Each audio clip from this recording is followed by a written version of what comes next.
kasih para saudara, selamat pagi dan selamat bertemu pada akhir pekan ini. Suatu hal yang tentu selalu kita nantikan bersama karena akhir pekan biasanya membawa sebuah cerita tersendiri ya, dan kita berkumpul di sini untuk memulainya dengan mendengarkan sedikit permenungan yang kita siapkan pagi ini.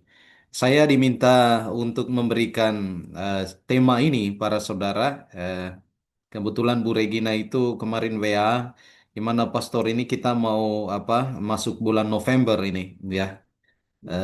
Barangkali bisa untuk sedikit memberikan permenungan atau pencerahan tentang eh, apa Santa Gertrudis ya. Ya, kebetulan ini Santa Gertrudis ini merupakan seorang yang punya devosi besar terhadap doa untuk orang-orang yang sedang berada di api penyucian ya. Maka saya menyanggupi itu para saudara supaya kita sama-sama mengetahuinya ya. Nah, bulan November itu didedikasikan untuk jiwa-jiwa di api penyucian. Ya, sepanjang bulan November itu, ya, mulai tanggal 1 sampai dengan akhir bulan, itu diberi kesempatan bagi kita sekalian untuk bersama-sama berdoa, ya, untuk saudara-saudari kita yang telah berpulang dan sedang berada di api penyucian, ya. Oke. Nah, kita diingatkan akan panggilan gereja agar kita berdoa bagi jiwa-jiwa ini. Kita tahu bahwa orang yang sudah meninggal itu tidak bisa mendoakan diri mereka sendiri, para saudara. Tidak bisa menyelamatkan diri mereka sendiri lagi. Jadi, itu gunanya kita, gereja yang masih berjuang ini, untuk mendoakan gereja yang menderita. Karena kita tahu semua pembedanya itu ya. Ada gereja yang berjuang, gereja yang menderita, dan gereja yang mulia. Ya. Nah, gereja yang menderita itu adalah sebutan untuk mereka orang-orang yang beriman kepada Kristus yang meninggal dalam keadaan masih memiliki dosa-dosa ringan dalam dalam diri mereka. Ya. Sehingga orang yang masih hidup di dunia ini punya kewajiban untuk mendoakan mereka. Dan ini saya kira tugas yang sangat mulia dan pada saatnya mereka akan berterima kasih karena doa-doa yang kita sampaikan untuk keselamatan jiwa mereka. Ya. Nah, Santa Gertrudis itu dia seorang yang memiliki penglihatan, dikaruniai penglihatan terhadap hal-hal yang demikian para saudara ya. Dalam beberapa kali penampakan atau penglihatan yang dikaruniakan Allah kepadanya, dia melihat bahwa ada begitu banyak orang yang sedang berada di api penyucian. Tapi ada begitu banyak orang yang juga terselamatkan oleh karena puluhan atau jutaan doa yang dilantunkan setiap kali bagi mereka yang sedang menanti-nanti. Ya, bayangkan, andai saja mereka bisa berseru dan datang kepada kita untuk memberikan sedikit apa katakanlah proposal ya. Proposal supaya mereka didoakan, pasti mereka akan berlomba-lomba ya.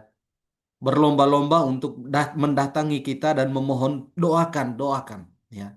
Kadangkala saya berpikir orang mengatakan, "Pastor, saya sepertinya ada gangguan di rumah kami itu ya. Kok melihat makhluk aneh ini dan itu ya." Sorry, sorry, sorry.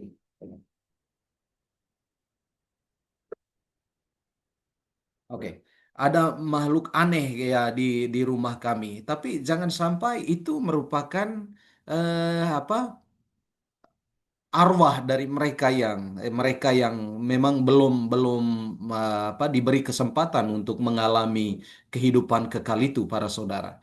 Dulu waktu bertugas di Jawa Tengah ya, umat itu kebanyakan mengatakan lingkungan gereja itu horor ya. Saya mengatakan, kenapa kamu mengatakan bahwa lingkungan gereja itu horor ya? Karena kadangkala mereka merasa ada makhluk-makhluk tertentu yang oleh beberapa orang itu bisa terlihat, tapi mereka yang tidak melihatnya itu bisa merasakan itu. Tapi saya sendiri, para saudara, waktu itu mengatakan ini barangkali orang-orang yang memang datang dan butuh doa dari kita. Sehingga kita tidak perlu melakukan ritus pengusiran setan dari gereja karena tidak mungkin ya para saudara ya. Eh, bahwa ya iblis itu mungkin bisa datang dan hadir di mana-mana sebagaimana Allah juga itu hadir di mana-mana. Tapi saya yakin bahwa orang yang datang ke gereja itu tak lain adalah orang-orang yang datang dan memohon untuk didoakan ya. Maka setiap kali ada yang mengatakan gitu, saya bilang kamu doakan supaya mereka terselamatkan, ya. Oke, jadi salah satu orang kudus bulan November ini itu adalah Santa Gertrudis Agung. Dia terkenal karena teladan dalam membantu jiwa di api penyucian. Kalau membaca bukunya, saya secara sekilas melihat di Amazon bukunya para saudara ya, buku yang memuat kisah tentang penglihatan Santa Gertrudis ini tentang jiwa-jiwa di api penyucian dan dia mendapatkan penglihatan Allah sendiri memberikan wejangan ataupun memberikan kepada dia apa yang harus dia lakukan ya. Nah, apa yang kita pelajari melalui Santa Gertrudis ini dapat membantu kita memiliki semangat baru untuk tema liturgi bulan November yang semuanya saya kira diarahkan kepada penghormatan terhadap orang-orang yang sudah meninggal ini. Nah, hari rayanya jatuh pada tanggal 16 November, ya, tepat di tengah bulan. Dan dia adalah orang suci yang bantu kita memiliki hati. Ini harus memiliki hati terhadap mereka karena kita orang Katolik, para saudara. Orang-orang yang tidak beriman Katolik, mungkin mereka acuh tak acuh dan menganggap bahwa dengan selesainya hidup di dunia ini ya selesai. Mereka urus sendiri, kita urus sendiri. Ya, tapi kita sebagai orang-orang Katolik ya punya kewajiban untuk saling memperhatikan satu sama lain.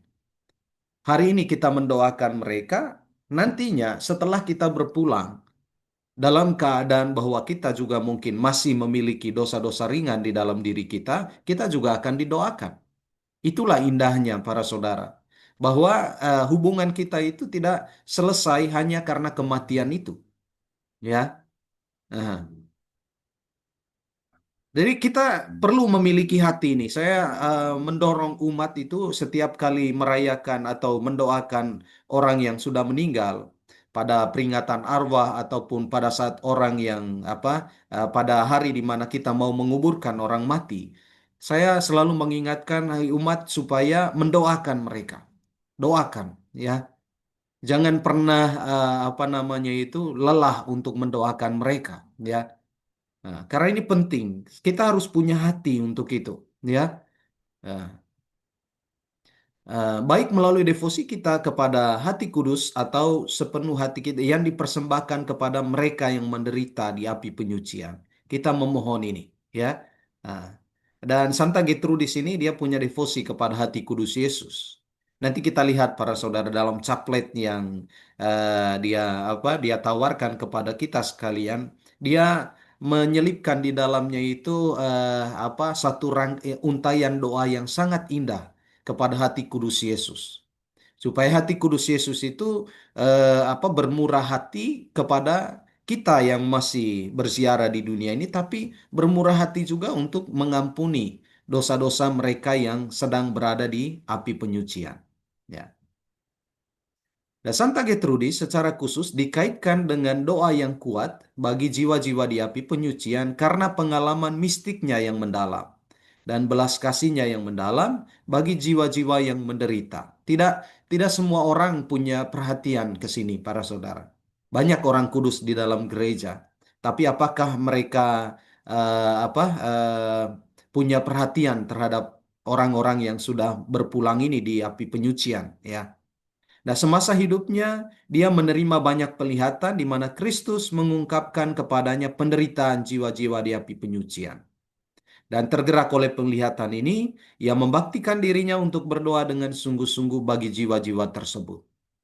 Percaya bahwa doanya dapat mempercepat pemurnian mereka dan masuk ke surga.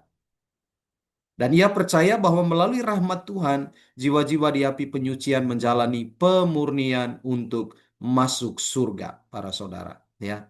Nah, kita tahu sekarang bertanya apa memang itu api penyucian. Saya tidak perlu menjelaskan secara mendetail para saudara karena barangkali tidak menjadi maksud kita pada hari ini ya untuk membahas tentang api penyucian ya. Tapi saya mengatakan secara singkat bahwa gereja mengajarkan api penyucian adalah tempat bagi jiwa-jiwa yang telah meninggal tetapi belum disucikan sepenuhnya ya, belum disucikan sepenuhnya. Karena apa? Surga itu adalah tempat yang maha kudus. Allah tidak mengizinkan bahkan satu titik noda pun itu masuk ke dalam ruang maha kudus itu. Tempat yang maha kudus itu. Sehingga yang dipastikan bahwa orang yang masuk ke sana itu benar-benar sudah dimurnikan. Makanya kan diberi istilah api. Api itu sifatnya untuk memurnikan. Kalau seorang tukang pedang, dia membuat pedang yang tajam itu para saudara ya, dia harus ditempa dalam bara api yang menyala-nyala. Ya. Nah, ini gambaran tentang api penyucian itu adalah gambaran tentang ini api yang memurnikan, ya. Nah, jadi disucikan. Jadi sebelum dia masuk ke surga, karena surga itu adalah tempat yang maha suci, dia dimurnikan terlebih dahulu di dalam api ini. Mereka telah meninggal dalam rahmat Allah, tetapi dosa-dosa ringan mereka tetap ada dan mereka perlu membayar utang atas pelanggaran mereka. Kita mengingat bahwa dalam dalam Alkitab ya, dosa itu dilihat sebagai utang dan utang itu harus dibayar.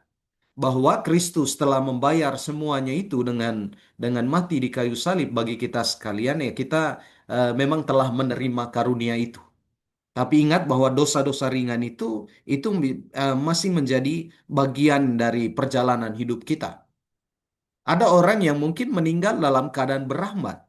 Artinya dia sudah selesai dengan semua hal itu.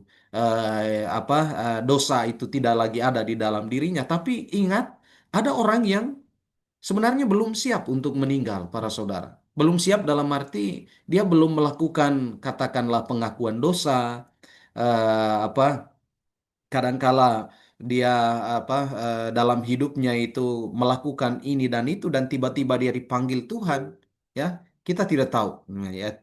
Nah, Katekismus Gereja Katolik mengatakan api penyucian sebagai pemurnian untuk mencapai kekudusan yang diperlukan untuk memasuki sukacita surga yang dialami oleh mereka yang meninggal dalam rahmat dan persahabatan Allah, tetapi masih dimurnikan secara tidak sempurna. Ya, nah, ini kata katekismus Gereja Katolik ini, ya. Dan saya kira ada begitu banyak jiwa yang sedang menanti di api penyucian dan mereka sedang menanti doa-doa kita supaya pemurnian itu bisa dilakukan tergantung berapa banyak doa yang saudara kirim untuk mereka yang sudah meninggal. Ya, kayak kadang-kala kan orang mengatakan, ah berapa ya? 20 tahun yang lalu kok kamu masih mendoakannya? Percaya dong bahwa Tuhan itu memang sudah menerima dia dalam kerajaan surga. Oke, ini sebuah iman para saudara. Tapi karena keterbatasan kita untuk mengetahui keadaan mereka yang berada di api penyucian, maka tidak ada salahnya. 20 tahun pun kita masih harus mengirim doa buat mereka. Ya, apakah mereka sudah berbahagia kini di surga? Itu kita berterima kasih karena mungkin Allah sudah memang memberi tempat bagi mereka di surga. Ya, tapi doa kita tidak akan sia-sia hanya karena kita rajin mendoakannya, bahkan sudah bertahun-tahun anggota keluarga kita atau siapapun yang sudah meninggal itu berpulang menghadap Bapa di surga. Ya, oke. Nah, Santa Gertrudis memiliki empati yang mendalam terhadap gereja yang menderita. Dalam satu penglihatan, Tuhan berfirman kepadanya, Tuhan memperdengarkan sesuatu kepadanya, bahwa ia ingin seseorang memohon kepadanya untuk membebaskan jiwa-jiwa di api penyucian.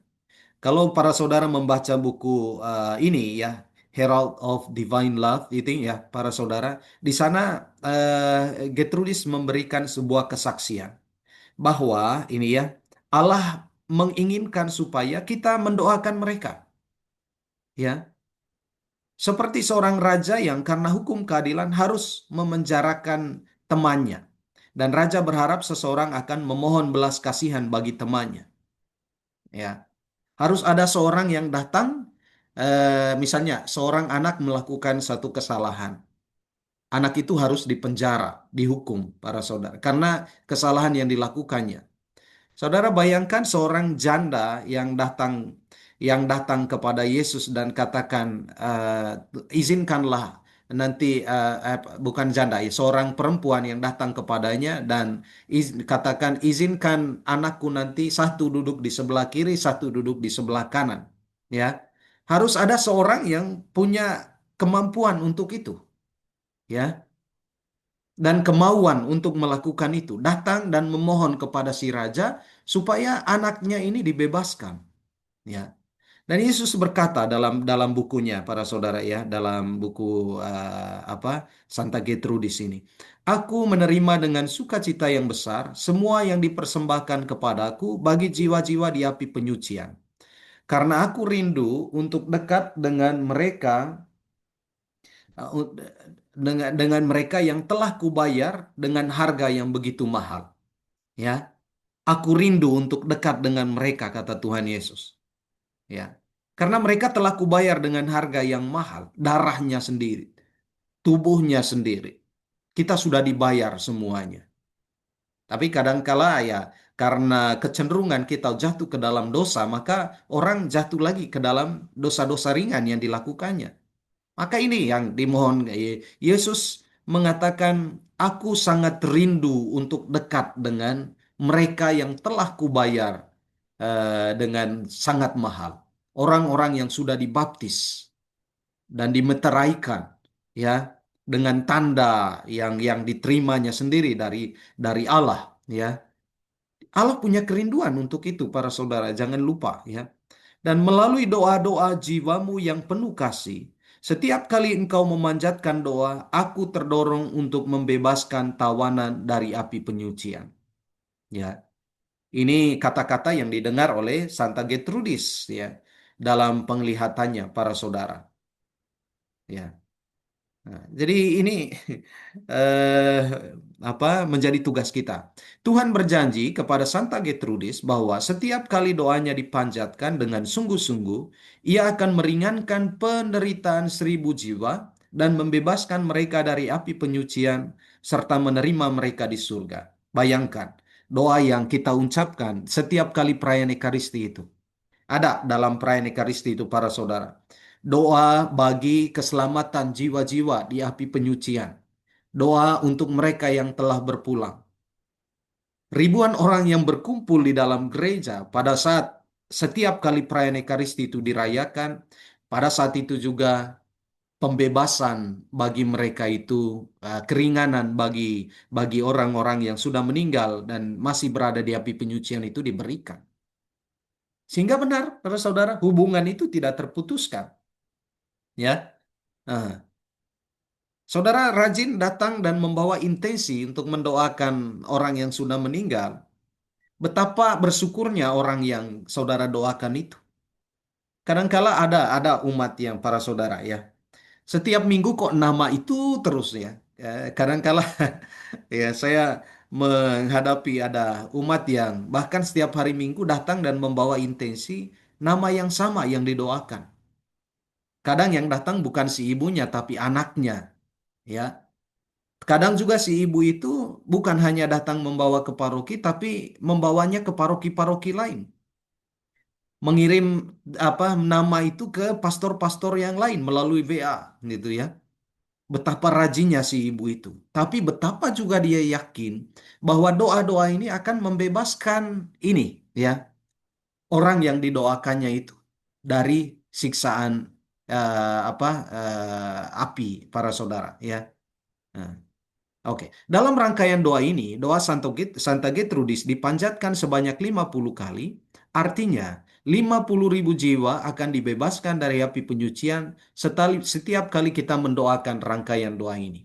Nah, Pastor, bagaimana cara menghitungnya? Menghitungnya gampang, para saudara, karena ternyata caplet yang ditawarkan oleh Santa Gertrudis ini itu seperti kita mendoakan doa rosario.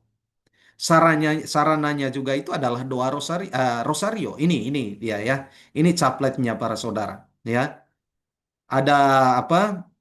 Ada rosario dengan 50 rangkaian. Kalau kita biasanya itu kan Salam Maria gitu ya. Nah, eh, tetapi di di caplet yang diberikan oleh Santa Gertrudis itu mendoakan doa Santa Gertrudis sebanyak 10 kali ya. Ini dia ya. Eternal Father, I offer thee the most precious blood of thy divine Jesus, divine Son. Ini saya belum terjemahkan para saudara ya. Tetapi ini kurang lebihnya ya. Jadi kita menggantikan Salam Maria itu dengan mendoakan doa Santa Gertrudis sebanyak 10 kali ya. Tentu ada Bapa kami dulu, baru kemudian oh sorry. Tidak ada Bapa kami, tapi ada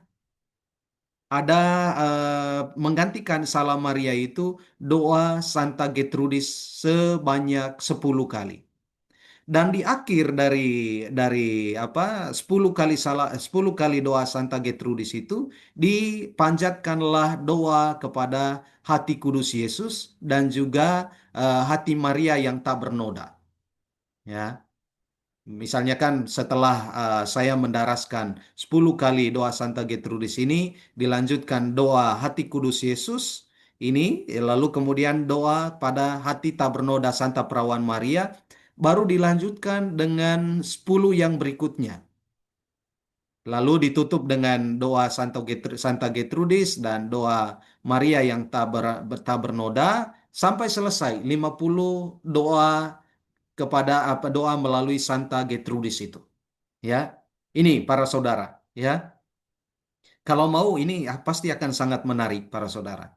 Ambil waktu entah mungkin sekali dalam sehari kalau punya waktu atau kalau ndak punya waktu sekali sehari kombinasikan doa-doa kita itu dengan doa yang lain, ya. Mungkin besok kita mendoakan ini lagi, ndak masalah, ya. Oke. Tapi dengan memohonkan 50 ini, 50 doa yang kita panjatkan berarti 50.000 jiwa yang terselamatkan. Ya. Nah, kapan mendoakan ini? Ya, kapan mendoakan ini, para saudara? Rangkaian doa ini dapat didoakan kapan saja dan sesering mungkin. Menurut tradisi, rangkaian doa ini sering digunakan pada bulan November. Bulan yang penting untuk mendoakan jiwa-jiwa. Jadi sepanjang bulan November nanti itu baik kalau secara pribadi kita mendoakan doa ini, ya. Kalau selama ini ada yang sudah mempraktikannya, lanjutkan. Tapi kalau kita belum mulai mempraktikannya, coba ya. Coba nanti doakan doa ini.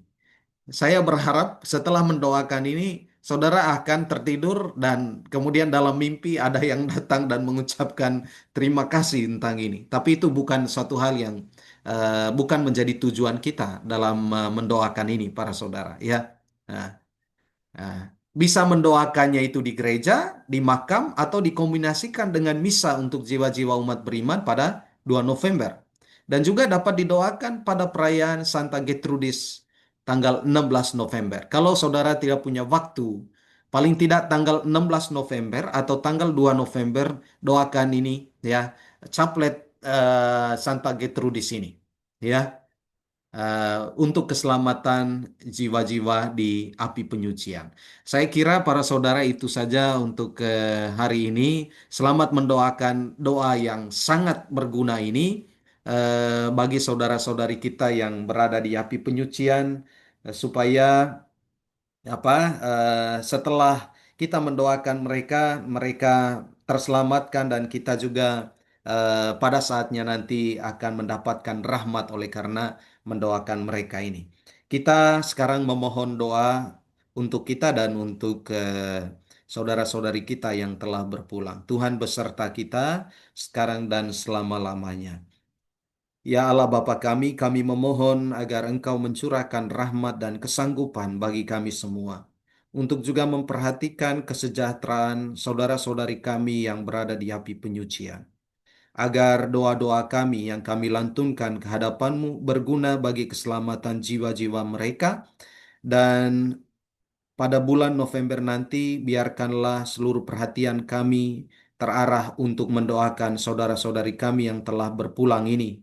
Ya Bapa di surga, berkatilah juga saudara-saudari kami yang hadir dalam doa bersama pada pagi hari ini. Semoga hari ini pun menjadi kesempatan bagi kami untuk memberi kesaksian bahwa Engkau sungguh-sungguh hidup dan Engkau menghendaki agar kami menjadi saksi-saksi kebenaran-Mu yang hidup di tengah-tengah umat-Mu. Dan semoga saudara-saudari diberkati dan dilindungi oleh Allah yang Maha Kuasa, Bapa dan Putra dan Roh Kudus. Amin.